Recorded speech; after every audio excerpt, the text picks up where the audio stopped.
Hello everyone, welcome back to my channel অর্পিতার খামখেয়ালি গল্প। আশা করি সকলে খুব ভালো আছেন, আমিও ভালো আছি।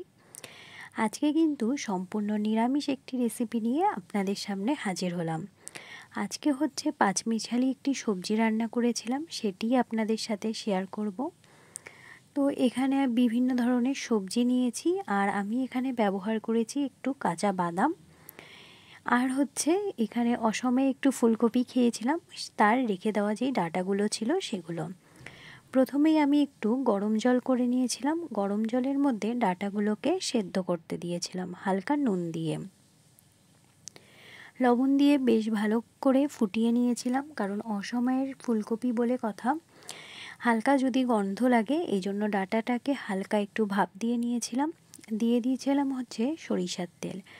সরিষার তেল একটু ফুটে গেলে বা একটু গরম হয়ে গেলে আমি যে কাঁচা বাদামগুলো নিয়েছিলাম সেটি ভেজে নেব। তো এখানে যেহেতু ইলেকট্রিক কেটেলে সম্পূর্ণ রেসিপিটি তৈরি করছি, ইলেকট্রিক কেটেলে ডিপ ফ্রাই করা কিন্তু একদমই পসিবল নয়, তো সেই জন্য অনেকটা সময় ধরে বাদামগুলোকে ফ্রাই করে নিতে হয়েছে। এখানে বাদামগুলো আমি ফ্রাই করে নিয়েছি। এই সরিষার তেলের মধ্যে আমি এবার ফোড়ন দেব। দিয়েছি হচ্ছে কালো জিরে।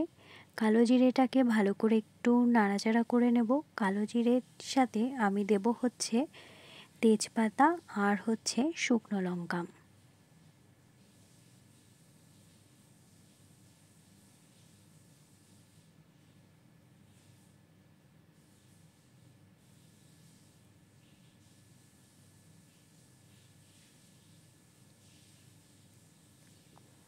ফোড়নটাকে বেশ ভালো করে আমার ফ্রাই করে নিতে হবে। ফোড়ন থেকে যখন সুগন্ধ বের হবে বা বেশ ভালো স্মেল বের হবে, তখন আমি এখানে সবজি ব্যবহার করব। ততক্ষণ ফোড়নটাকে খুব ভালো করে আমার কিন্তু ফ্রাই করে নিতে হবে। ফোড়নটার থেকে যখন খুব ভালো স্মেল বেরিয়ে গেছে, তখন আমি কেটে রাখা যে গাটি কচুগুলো আছে সেগুলোকে দিয়ে দিয়েছি। হ্যাঁ, এখানে আমি গাটি কচুগুলো আগে সেদ্ধ করে নিইনি, আপনারা চাইলে গাটি কচুগুলোকে কিন্তু আগে সেদ্ধ করে নিতে পারেন। তো গাটি কচুটাকে ফোড়নের সাথে বেশ ভালো করে আমি নাড়াচাড়া করে নেব।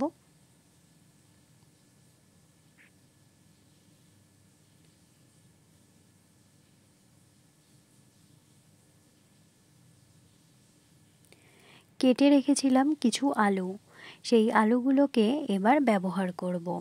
আমি সবজিগুলোকে এক এক করে দিয়েছি। তো গাটি কচু দেওয়ার পর আমি আলু দিয়ে দিয়েছি। আমি প্রত্যেকটা সবজি একটু দেখতে যেন ভালো লাগে সেই অনুযায়ী কেটেছি। এখানে আপনারা আপনাদের মতো করে সবজি ব্যবহার করবেন। এবার আমি এখানে ব্যবহার করব যে ভাপ দিয়ে রেখেছিলাম ডাঁটাগুলো, সেই ডাঁটাগুলোকে, ফুলকপির যে ডাঁটা সেটা, এখানে আমার ফুলকপির ডাঁটা ছিল বলে আমি ব্যবহার করেছি। এখানে আপনারা কিন্তু ফুলকপির ডাঁটা স্কিপ করতে পারেন। এবার মশলা ব্যবহার করেছি হচ্ছে হলুদের গুঁড়ো, জিরের গুঁড়ো আর হচ্ছে একদম সামান্য লঙ্কার গুঁড়ো। যেহেতু আমি নিরামিষ সবজি রান্না করছি, সেক্ষেত্রে বেশি ঝাল হলে একদমই ভালো লাগবে না, সেই জন্য আমি অল্প ঝাল ব্যবহার করেছি। এবার দিয়ে দেব হচ্ছে পরিমাণ মতো লবণ, দিয়ে বেশ ভালো করে মিক্সড করে নিতে হবে। এখানে আপনারা আপনাদের স্বাদ মতো ঝাল এবং লবণ ব্যবহার করবেন। বেশ ভালো করে মশলার সাথে সবজিটা কিন্তু কষিয়ে নিতে হবে।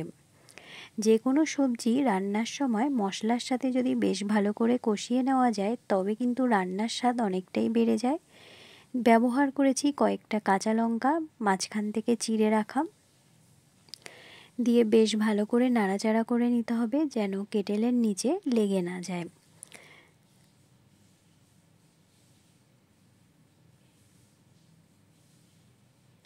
এই পর্যায়ে যে ভেজে রাখা বাদাম আমি রেখেছিলাম সেটাকে এর মধ্যে দিয়ে দেব। তারপর বাদাম সমেত সবজিগুলোকে বেশ ভালো করে মিক্সড করে নেব। আর কেটেলে যেহেতু রান্না, আমি প্রথমেই বলেছি অনেকবারই নাড়াচাড়া করতে হয়, কারণ বেশ অনেকটা কিন্তু লেগে যায়। এই পর্যায়ে সবজি আমার বেশ ভালোভাবে কষে এসেছে। আমি দিয়ে দেব হচ্ছে পরিমাণ মতো জল। আমি এখানে সবজিটা একটু ঝোল ব্যবহার করছি, যেহেতু অন্য কোনো সবজি আমাদের ছিল না, সেই জন্য আমরা একটু ঝোল ব্যবহার করছি। গামাখা রাখবো না, একটু সামান্য ঝোল রাখবো। তো জলটা দিয়ে বেশ ভালো করে ফুটিয়ে নেব, যেন সবজিগুলো খুব ভালো করে সেদ্ধ হয়ে যায়। আর যেহেতু গাটি কচুগুলোও আমরা আগের থেকে সেদ্ধ করে নিইনি, তাই জন্য একটু জলটা বেশি দিয়েছি, কারণ সবজিগুলো সেদ্ধ হতে একটু টাইম লাগবে। আর জলটা ভালো করে ফুটিয়ে নিলে কি হবে, সবজির ভেতরে মশলাগুলো খুব ভালো পরিমাণ ঢুকে যাবে, তাতে খাওয়ার স্বাদটা কিন্তু অনেকটা বেড়ে যাবে। এই পর্যায়ে অবধি যেসব দর্শক বন্ধুরা আমার ভিডিওটি কন্টিনিউ দেখছেন, প্লিজ একটি লাইক দিয়ে ভিডিওটি কন্টিনিউ করবেন। আর যারা এই কাজটি আগেই করে ফেলেছেন তাদের অসংখ্য ধন্যবাদ। আপনাদের একটি লাইক কিন্তু আমার কাছে অনেক গুরুত্বপূর্ণ। আর হ্যাঁ, ভালো লাগলে অবশ্যই কমেন্ট করে জানাবেন। যেহেতু নিরামিষ সবজি, এই জন্য সামান্য একটু ব্যালেন্সের জন্য আমি চিনি ব্যবহার করেছি। চাইলে আপনারা এখানে চিনিটা স্কিপ করে যেতে পারেন, কিন্তু যে কোনো নিরামিষ সবজিতে চিনি ব্যবহার করলে কিন্তু স্বাদটা অনেকটা ভালো আসে। চিনিটা দিয়ে বেশ কিছুক্ষণ একটু ফুটিয়ে নেব।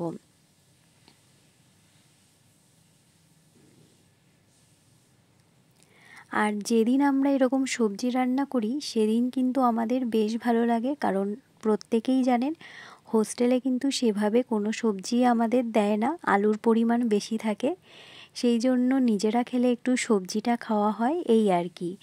এই পর্যায়ে দেখতে পাচ্ছেন আমার রেসিপি কিন্তু তৈরি হয়ে গেছে, আমি একটি পাত্রে সার্ভ করে নিয়েছি। আমার ভিডিওটি কেমন লাগলো অবশ্যই একটি কমেন্ট করে জানাবেন, ভালো লাগলে সাবস্ক্রাইব করে পাশে থাকার অনুরোধ রইল। আজ তাহলে ভিডিও এভাবেই শেষ করছি, অন্য কোনো দিন অন্য কোনো নতুন ভিডিওর সাথে দেখা হবে। ততক্ষণ সকলে ভালো থাকবেন, সুস্থ থাকবেন, আর হ্যাঁ, অবশ্যই নিজেদের খেয়াল রাখবেন। আজ তাহলে টাটা।